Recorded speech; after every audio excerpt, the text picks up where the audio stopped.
PGT-A is a technique that involves testing an embryo's DNA to see if it has the right number of chromosomes.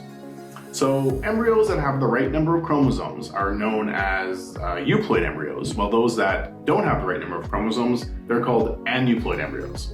And maybe you've even heard of mosaic embryos. These are embryos that have a mix of euploid and aneuploid cells. So aneuploid embryos, they have a higher chance of miscarriage. And by doing PGT-A, you can actually avoid transferring these embryos and instead transfer euploid or maybe even mosaic embryos. So how is PGT-A done? It's done in a few steps. So first, an embryo is grown to the blastocyst stage, which is typically around day 5 or so. Then about 5 to 10 cells are taken, are biopsied from the embryo by the embryologist. And this small clump of cells is placed into a tube and the DNA is extracted from the cells.